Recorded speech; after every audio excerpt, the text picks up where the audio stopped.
El mensaje de hoy se llama Metamorfosis. Metamorfosis, este mundo camina al revés, Presumiendo su mucho saber, y al planeta estamos acabando. Cuando usted va a la escritura, se sorprende porque no son pocas las muestras de cómo el ser humano arrastra su vida a lo largo del trayecto de su vida. No son pocas. Y hoy vamos a leer sobre algunas de esas personas, por hablar de algunos, que tuvieron que arrastrar su corazón a la presencia de Dios, y en la presencia de Dios experimentaron una transformación que con evidencia fue dolorosa, pero al mismo tiempo fue maravillosa. Jamás volvieron a ser los mismos después de llegar a ese encuentro donde llegaron arrastrando sus almas, sus corazones. Muchos llegaron arrastrando sus esperanzas, sus sueños. Pero en el Señor, aquello que parecía que estaba determinado a ser pérdida, tristeza, angustia, fue transformado por la presencia del Espíritu Santo. Y quiero que hoy, cuando hable de esto, usted se identifique con esto. ¿En qué aspecto de su vida usted cree que se arrastra a la presencia de Dios, que todavía no logra caminar como debería caminar como discípulo de Cristo, sino que usted dice: en este aspecto de mi vida yo me arrastro?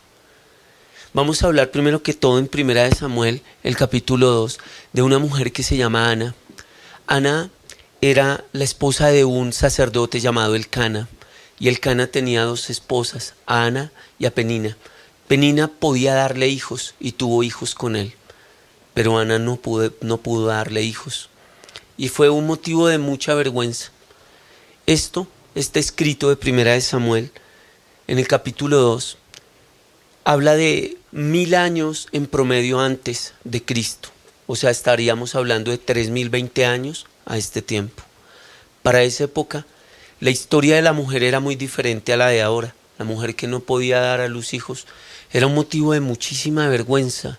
Se enfrentaba a grandes desaprobaciones sociales, porque el gran legado que un hombre podía dejarle a su casa y a su nombre eran los hijos, y ojalá hijos varones que pudieran seguir y continuar con el legado de esa casa. Pero en el caso puntual de Ana, Ana no podía, y su vergüenza y su humillación era tal que cuando ella iba a las fiestas que hacía el pueblo judío para adorar al Señor, y llevaban el sacrificio y llevaban al Señor sus ofrendas, después de presentar la ofrenda, ellos comían parte de la ofrenda que llevaban. Y dice que Ana nunca podía comer la ofrenda porque siempre se ponía a llorar de la angustia que le daba ver cómo Penina se burlaba de ella. Así que un día ella llegó arrastrando su alma ante el Señor, y con su corazón lleno de enormes fracturas. Las fracturas provocadas por un esposo, que si un hombre con una esposa es descuidado, imagínese un hombre con dos. Le dijo un día a Ana mientras Ana lloraba: ¿por qué estás tan angustiada? ¿No te basta con el amor que yo te doy? Así de ciego estaba su esposo Elcana, que creía que el amor de un hombre puede llegar a llenar el corazón de otra persona. Podrá distraerlo y darle leves alegrías, temporales experiencias de alegría, pero no plenitud. Y a pesar de ser un hombre conocedor del Señor y adorarlo, carecía de eso. Así que Ana se arrastró a la presencia del Señor y con lágrimas en sus ojos rogó al Señor que le diera un hijo. Cuando la vieron le dijeron: debe estar borracha. Así fue como llegó ella a la presencia del Señor arrastrando su alma. Y en medio de su aflicción el Señor contestó su oración y le dio un hijo. Su hijo se llamaría Samuel, un hombre que Dios usó para establecer los reyes de Israel, un hombre que Dios usó para establecer los juicios sobre el pueblo, un hombre lleno del Espíritu Santo, con el que Dios hablaba, un hombre que era amigo de Dios. Y cuando el Señor concedió el anhelo de esta mujer, hubo una metamorfosis. la mujer llena de angustia, de soledad, de tristeza, de abatimiento, de menosprecio. Dio un giro de 360 grados y le leeré el versículo con el que ella proclamó el gozo y la experiencia de transformación, la metamorfosis de oruga mariposa que Dios produjo en ella. Primera de Samuel capítulo 2 dice, oración de alabanza de Ana, y dijo, mi corazón se alegra en el Señor. ¿Mi corazón se alegra en quién? El Señor me ha fortalecido. Ahora tengo una respuesta para mis enemigos. Me alegro porque tú me rescataste. Nadie es santo como el Señor. Nadie aparte de ti. No hay nadie. No hay roca como nuestro Dios. Este es un escenario que muchas mujeres están viviendo en el tiempo contemporáneo. En estos tiempos parece que se ha disparado el índice de mujeres y parejas que no pueden tener hijos. Muchos son los factores que pueden dar ese tipo de situación. Pero al igual que Ana, en este siglo Dios puede seguir haciendo gloriosos y maravillosos milagros. Le aconsejo que lea la historia de Ana, si usted anhela tener hijos, porque el Dios que escuchó a esa mujer sigue teniendo sus oídos abiertos a ese pueblo que le clama y que le ama. Vamos a ir a otro escenario. Este es el Salmo 19, el versículo 8. Y dice acá el salmista, este es un salmo de David. Las enseñanzas, dice acá, versículo 8, los mandamientos del Señor son rectos, traen alegría al corazón. Los mandatos del Señor son claros, dan buena percepción para vivir. La reverencia al Señor es pura, permanece para siempre.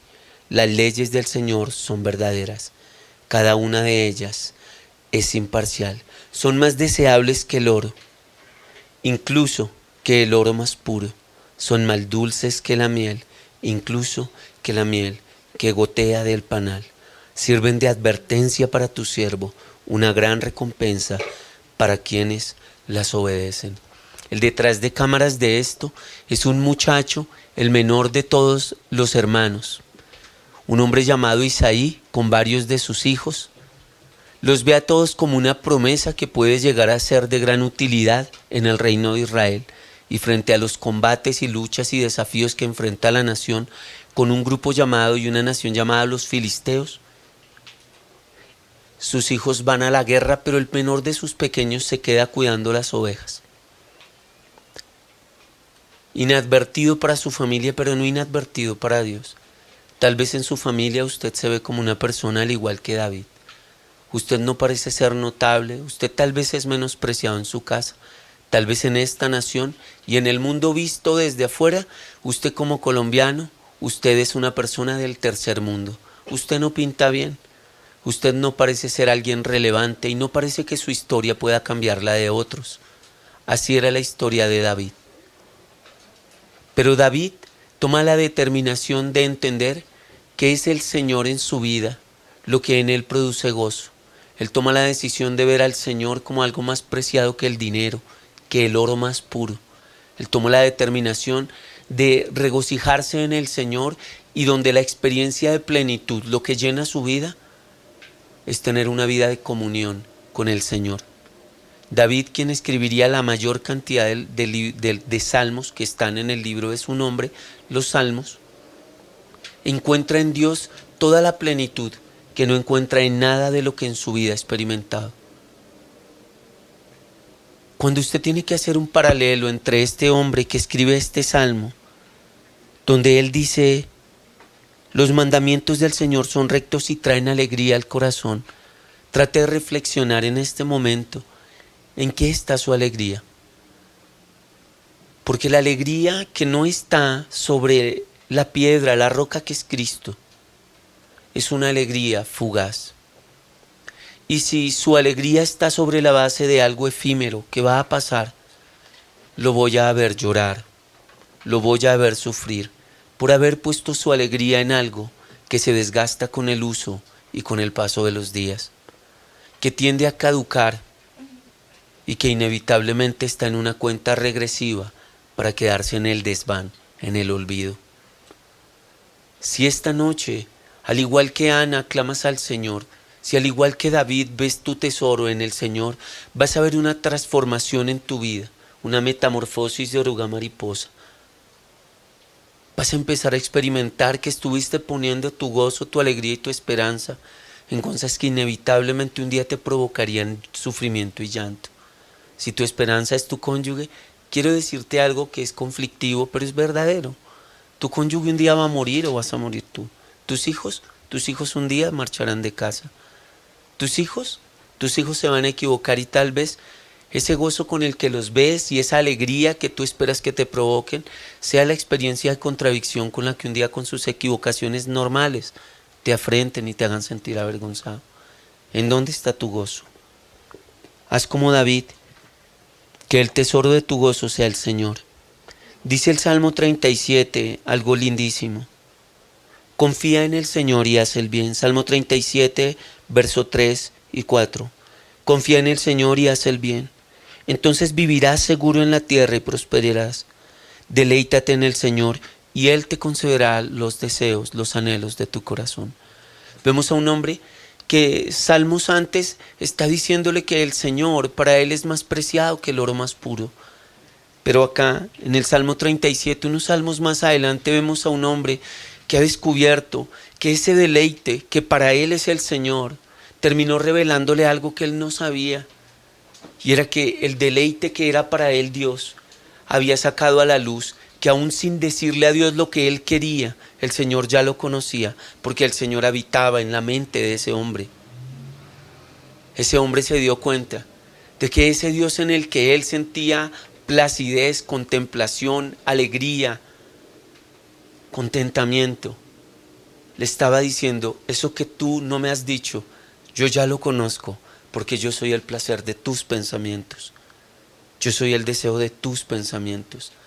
Yo ya sé lo que tú quieres. Y acá dice claro esto. Él te concederá los deseos de tu corazón, lo que ni siquiera ha salido por mi boca. Pero para que eso suceda, Dios tiene que ser primero mi contentamiento y mi deleite. Y cuando hablamos de deleite, hablamos de una experiencia que uno no quiere que concluya. Deseo con todo mi corazón que tu deleite sea el Señor.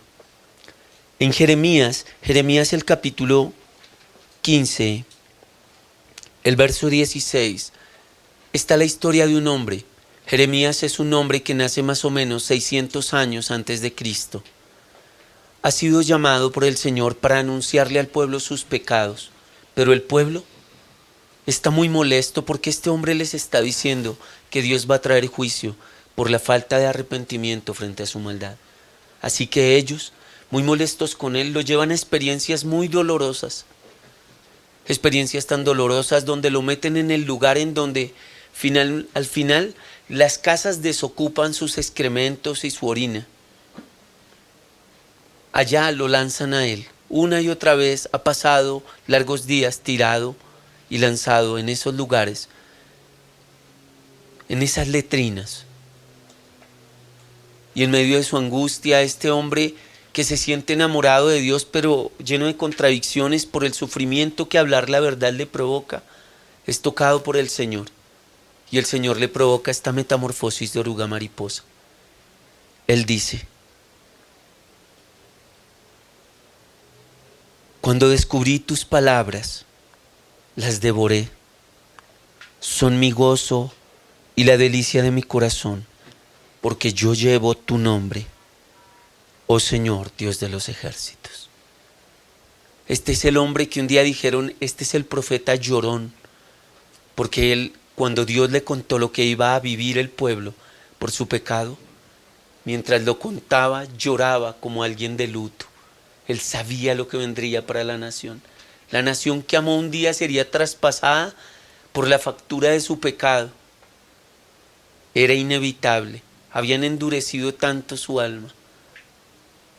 Y en medio de ese sufrimiento también él experimentaría el dolor de un pueblo que, aborreciendo la verdad del Señor, también se vendría contra él, quien era un emisario del Señor. Pero Dios transformó el sufrimiento del profeta llorón y le permitió entender esto y decirlo. Se lo leo de nuevo. Cuando descubrí tus palabras las devoré. Son mi gozo y la delicia de mi corazón, porque yo llevo tu nombre, oh Señor Dios de los ejércitos celestiales. Yo no sé cuál sea tu alegría, yo no sé cuál sea tu gozo. Yo te puedo decir que el mío es hablar con Dios. Wow, a mí si hay algo que me parece bellísimo es orar. Hablar con el Señor para mí es la experiencia más memorable y transformadora de mi vida, porque yo soy muy pecador igual que ustedes. Y me doy cuenta que soy muy pecador cuando oro, porque me acerco a alguien muy santo. Y me doy cuenta que soy muy pecador. Pero ya no tomo, sí, pero eso no me hace santo. Pero ya no fumas marihuana, Aldo, sí, pero eso no me hace santo. Lo que no me hace es un adicto. No tomar lo que no me hace es un borracho. Pero ya no dices vulgaridades, sí, eso hace que no sea maledicente. Pero luego eso no es santidad, no, eso es libertad. Santidad es que alguien tentado en todo, que nunca pecó en nada, me lavó con su sangre y produjo en mí una metamorfosis de oruga a mariposa, porque yo arrastré mi alma, arrastré mi corazón, arrastré la relación con mi papá y mi mamá, arrastré mi relación emocional con mi esposa, pero cuando Cristo llegó a mi vida me puso alas. Ya sé que debo amar a Diana como Cristo amó a la iglesia. Ya sé que debo honrar a mis padres porque esto agrada al Señor y hace parte de su ley moral. Ya sé, porque la Biblia me está enseñando cómo vivir cada aspecto de la vida de un ser humano a la luz de la palabra. Metamorfosis. Deja que Dios te cambie, pero no lo puede hacer si olvidas las palabras que hoy hemos leído. Mujeres, hombres, profetas, reyes, todos han arrastrado su vida hasta que llegan a Dios y Dios produce una metamorfosis y pasan de ser oruga a ser una bella mariposa, a dejar de llorar para alabar con gozo a un Dios que se convierte en el deleite de sus vidas. Un abrazo enorme, no se vaya, ya viene Saulito, respuestas fáciles para preguntas difíciles. Un abrazo, los amamos mucho.